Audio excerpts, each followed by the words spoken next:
بسم اللہ الرحمن الرحیم۔ السلام علیکم، میں ہوں آپ کا بھائی عباس حمدانی اور آپ دیکھ رہے ہیں جعفریہ ٹی وی۔ آج کا ہمارا موضوع گفتگو ہے زندان شام حصہ دوم، پاک معصومہ صلوات اللہ علیہا کا خواب۔ دوستو، 22 ربیع الاول 20 دسمبر ہفتہ کا دن ہے۔ شام کے شہر دمشق میں مسجد بنی امیہ کے ساتھ ایک نور محل ہے جس کی چھت نہیں ہے۔ شدید سردی کا موسم ہے، تاریک شب ہے۔ پردہ داران توحید و رسالت صلوات اللہ علیہن یہاں قیام پذیر ہیں۔ دکھی مائیں اپنے معصوم بچوں کو سلانے کی کوشش کر رہی ہیں، مگر ایک معصوم ہے جو سونے کی بجائے دروازے کی دیوار کے پاس اپنے پاک بابا علیہ السلام کا انتظار کر رہی ہے۔ سب مستورات اسے پیار سے منت سماجت کر رہی ہیں کہ بیٹی اب تو سو جاؤ، مگر وہ سو نہیں رہی ہے۔ البتہ آہستہ آہستہ پاک بابا علیہ السلام کو صدا دے رہی ہے۔ معصومہ بی بی صلوات اللہ علیہا تھوڑی دیر بعد دروازے کے ساتھ ٹیک لگا کر بیٹھ گئیں۔ اس دوران انہیں تھوڑی دیر کے لیے نیند آئی۔ جب رات کافی گزر گئی تو اچانک مستورات صلوات اللہ علیہن نے پاک معصومہ صلوات اللہ علیہا کے رونے کی آواز سنی تو سب پاک مستورات صلوات اللہ علیہن فوراً قریب آئیں۔ پاک معصومہ صلوات اللہ علیہا کو گود میں لے کر پوچھا کہ آپ کیوں رو رہی ہیں؟ انہوں نے جواب دیا کہ ابھی ہم نے ایک خواب دیکھا ہے۔ اس خواب کو کچھ لوگوں نے دربار شام کے واقعات میں تحریر کیا ہے اور اسے دربار میں سنائے جانے کی روایت بھی ہے، مگر سید ابن طاؤس لکھتے ہیں کہ پاک معصومہ صلوات اللہ علیہ سے روایت ہے کہ جب ہم نے یہ خواب دیکھا تو ہمیں آستان نور میں چوتھا دن تھا۔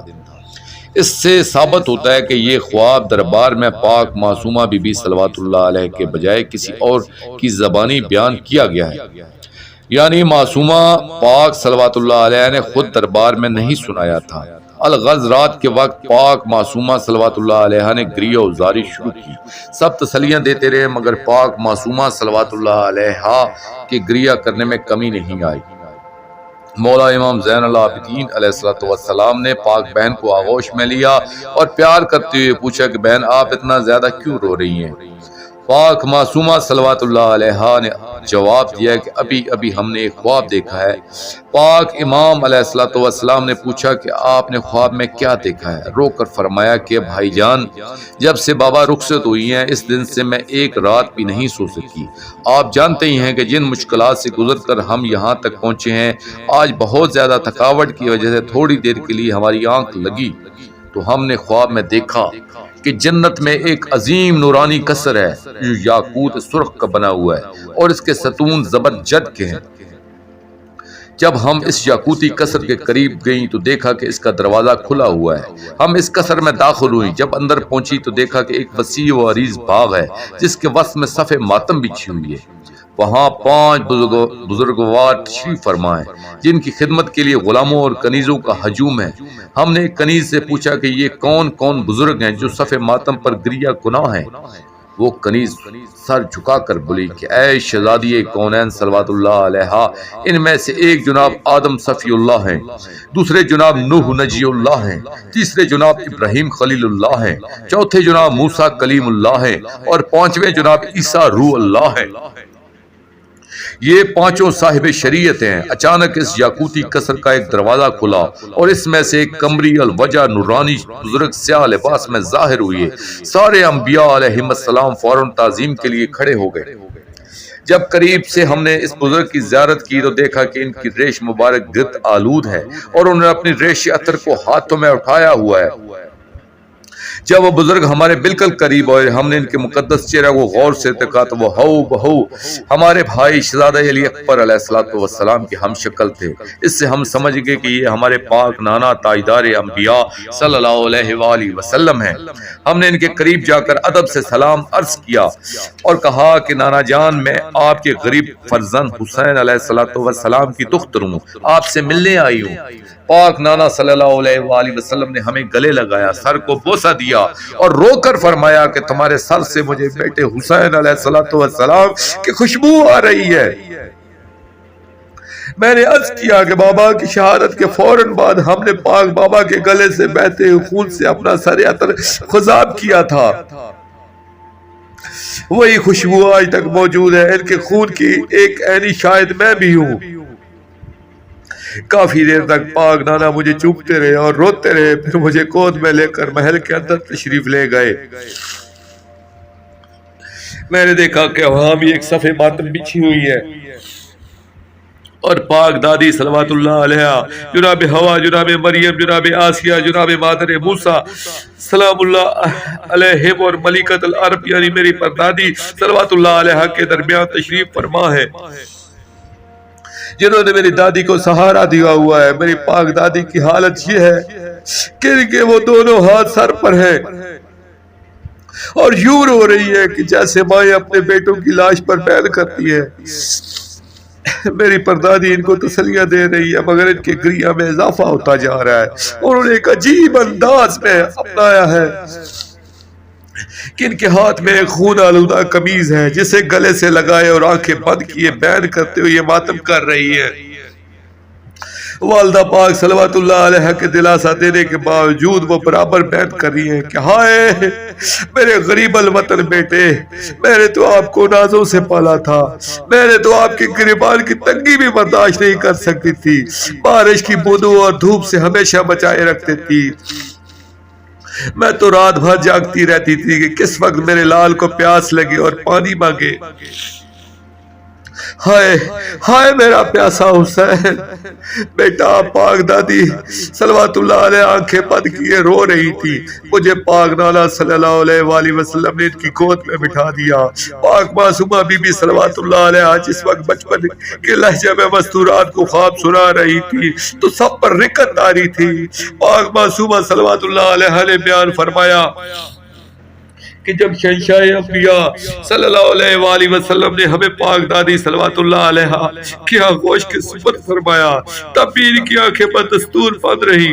میں نے آہستہ سے ان کے رخساروں سے اپنے رخسار ملا کر عرض کیا کہ السلام علیکہ یا جدتا، پاک دادی میرا سلام قبول فرمائیں۔ پاک دادی صلوات اللہ علیہ نے اپنا جھکا ہوا سر اٹھایا، اپنے رخ انور سے پریشان زلفیں ہٹائی اور ہمیں اپنے سینہ سے چپٹا لیا۔ اس وقت ہم نے آنکھیں بند کر لی اور ہمیں اتنا سکون ملا کہ کچھ وقت کے لیے ہمیں تمام دکھ بھول گئے۔ بچوں کی ایک عادت ہوتی ہے کہ کسی بھی تکلیف کو وہ اس وقت تک خاموشی سے برداشت کرتے ہیں کہ جب تک وہ ماں سے دور ہو۔ ماں کی آغوش میں آتے ہی اپنے دکھ درد بار بار دہراتے ہیں، بار بار بیان کرتے ہیں۔ پاک معصومہ صلوات اللہ علیہ فرماتی ہیں کہ مجھے پاک دادی صلوات اللہ علیہ کی آغوش میں بہت سکون ملا۔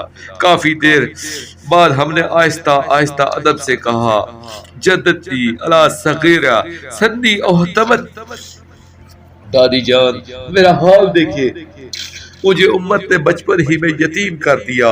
پاک معصومہ صلوات اللہ علیہ فرماتی ہیں میری بات سنتے ہی فقامت لا تحتمت، پاک دادی صلوات اللہ علیہ روتی ہوئی اٹھ کھڑی ہوئی اور چہرے پر ماتم کرنا شروع کیا۔ مستورات انبیاء بھی شریک ماتم ہوئی جنت کی فضاؤں میں ہائے حسین کی صدائیں گونج رہی تھی۔ جب انہوں نے ماتم کرنا شروع کیا تو ہم نے عرض کیا پاک دادی صلوات اللہ علیہ آپ تو جنت کے پرسکون ماحول میں رہتی ہیں جبکہ ہمارا مسکن زندان شام ہے۔ آپ کی خادمائیں تو حوریں ہیں مگر شامی ملائین ہر وقت ہماری نگرانی کرتے ہیں۔ جنت میں آپ کو ہر قسم کا آرام میسر ہے مگر ہماری گزر اوقات بڑی تکلیف دہ ہے۔ معصومہ بی بی صلوات اللہ علیہ فرماتی ہے کہ مجھ سے پاک دادی صلوات اللہ علیہ نے فرمایا کہ میری پیاری معصوم بیٹی مجھے اپنے بیمار بھائی کا حال سنائے، وہ تو بہت زیادہ غیور ہے، اب ان کا کیا حال ہے کیونکہ بازار شام اور غیرت مند کا تو کوئی جوڑ ہی نہیں ہے۔ میرے غیور بیٹے کا وقت کیسے گزر رہا ہے؟ ہم نے عرض کیا میں ابھی زندان میں دیکھا ہی ہوں۔ وہ زمین پر پیشانی رکھے رونے میں مصروف تھے اور اپنی پاک پھوپھی کے پردے کو یاد کر رہے تھے۔ پاک دادی صلوات اللہ علیہ نے پھر مجھ سے فرمایا کہ سفر کا حال سنائیں۔ میں نے رو کے عرض کیا پاک دادی صلوات اللہ علیہ سفر کا کیا حال سناؤں؟ پاک محترات عصمت صلوات اللہ علیہ نے بے شرم و بے غیرت ظالمین کے درمیان بہت مشکل وقت گزارا ہے۔ سفر کی صحبات ناقابل بیان ہے۔ میرے سجاد بھائی علیہ الصلوۃ والسلام بیمار تھے، ناکہ پر بیٹھنے کے قابل بھی نہ تھے۔ جہاں پاک قافلہ کا قیام ہوتا تو وہ خود اونٹ سے اتر نہیں سکتے تھے۔ میرے غیور بھائی کے لیے سفر کی یہ حالت ناقابل برداشت تھی۔ ضبط کریا کی ہر ممکن کوشش کے باوجود کربلا سے شام تک ان کی آنکھوں سے خون کے آنسو جاری رہے ہیں۔ شامی ملائن انہیں شہید کرنے کی باتیں کرتے تھے، کبھی ظلم کرتے، کبھی ان کے ساتھ گستاخ ہو کر بولتے۔ پاک معصومہ صلوات اللہ علیہ کہتی ہے کہ پاک دادی صلوات اللہ علیہ مجھے گلے لگا کر ماتم کرتی رہی۔ جناب مریم، جناب حوا اور جناب آسیہ روتی رہی۔ پھر پاک دادی صلوات اللہ علیہ نے فرمایا، یہ بتاؤ کہ میری بیٹیوں کا کیا حال ہے؟ اس وقت میرے ضبط کے بندل ٹوٹ گئے اور بے ساختہ میرے منہ سے نکلا، ہائے بازار شام! میں چیخ مار کے پاک دادی صلوات اللہ علیہ کے سینے سے لگ گئی۔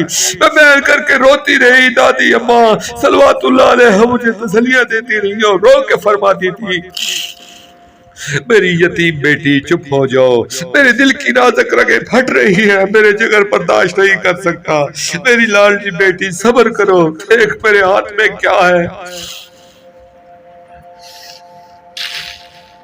ہاں قمیض ابی گل حسین علیہ السلام، یہ آپ کے مظلوم بابا کی خون آلودہ قمیض ہے جو میں ہر وقت اپنے ساتھ رکھتی ہوں جب تک ہم سب کے منتقم حقیقی نہ آ جائے۔ میں اب اسے اپنے سے جدا نہیں کروں گی۔ جب قیامت کے میدان میں ہماری آمد ہوگی تو یہی خون آلودہ لباس اپنے ہاتھوں پر بلند کرتے ہوئے عادل حقیقی کے سامنے ہم فریاد کریں گی کہ الہی ھذا قمیض الحسین علیہ السلام، اے رب العزت یہ میرے مظلوم بیٹے حسین علیہ السلام کو وہ لباس ہے کہ جو انہوں نے وداع آخر کے وقت خصوصی طور پر پاک حقیر سے طلب فرما کر زیب تن فرمایا تھا۔ اس پر میرے مظلوم لال کا خون بھی دیکھ، اور یہ بھی دیکھ کہ اس پر تیروں، نیزوں اور تلواروں کے کتنے نشان ہیں۔ کیا کوئی جگہ ایسی ہے کہ جو دست ظلم سے محفوظ ہو؟ آپ خود شمار کر لیں کہ 1950 زخموں کے نشان ہیں۔ اے خالق تو خود انصاف کر کہ ظالمین نے کتنا ظلم کیا ہے۔ دوڑتے ہوئے گھوڑے سے میرے لختے جگر کو بے رحمی سے اتارا گیا۔ تیری ذات بہتر جانتی ہے کہ کس طرح میں نے بیٹے کا سر اپنی آغوش میں لیا تھا۔ پاک ملکہ عالمین صلوات اللہ علیہ فرمائیں گی کہ میرا خالق تو میدان حشر میں شمر لعین کو بلا کر پوچھ کہ اس نے کس طرح میرے لال کو شہید کیا تھا۔ اگر وہ انکاری ہو یا نہ بتائے تو میری معصومہ بیٹی صلوات اللہ سے پوچھنا کہ جب ظالم میرے مظلوم مصر کی گردن پر صلوات پڑھ رہا تھا تو یہ معصومہ صلوات اللہ علیہ دیکھ رہی تھی۔ یہ میرے بیٹے کی شہادت کی عینی شاہد ہے۔ یہ شمر ملعون کی منتیں کر رہی تھی مگر اس سنگ دل نے ذرا بھر احساس نہ کیا۔ بیٹی کے سامنے اس ملعون نے اس کے باپ پر ظلم پہ ظلم کیا۔ پہلے 70 قدم پر قرآن اٹھائے کھڑی تھی۔ سب مومنین مل کر دعائیں کرے کہ خدا کرے اب جلد از جلد مظلوم امام حسین علیہ السلام کی پاک والدہ گرامی صلوات اللہ علیہ اپنے ہر لخت جگر کے گھر کو آباد دیکھے، وطن میں اپنے بیٹے کے پسر علی اکبر علیہ السلام کو صحرے پہنے دیکھے، اپنے نور نظر کو اپنی بہو کے سامنے آباد دیکھے، جناب سرکار وفا ابو الفضل عباس علیہ السلام کو اپنی سکھ نصیب ہو، وہ خود ہر ملعون ازل سے انتقام لے تاکہ ان کے قلب مستر کو سکون میسر ہو اور ان کے زخمی جگر کو چین آئے، ان کے دل سے آلام و مصائب کے اثرات اس طرح زائل ہوں پھر کبھی دکھ انہیں یاد ہی نہ آنے پائے۔ آمین یا رب العالمین۔ دوستو آخر میں شکریہ ادا کروں گا اپنے مرشد کریم سید محمد جعفر الزمان نقوی البخاری سرکار دامِ ظلہ تعالی کا۔ یہ مضمون میں نے ان کی کتاب مجالس المنتظرین جلد 5 سے پیش کیا ہے، اور آخر میں اپنے پاک شہنشاہ کی بارگاہ میں دعا کریں گے۔ الجل یا ولی المظلومین، یا سلطان المنصور، یا منتقم معصومین علیہ السلام، اجر اللہ تعالی فرجک و صلوات اللہ علیکہ، یا ربا محمد و آل محمد صلی اللہ محمد وآل محمد وعجل فرج آل محمد صلی اللہ علیہ وآلہ وسلم.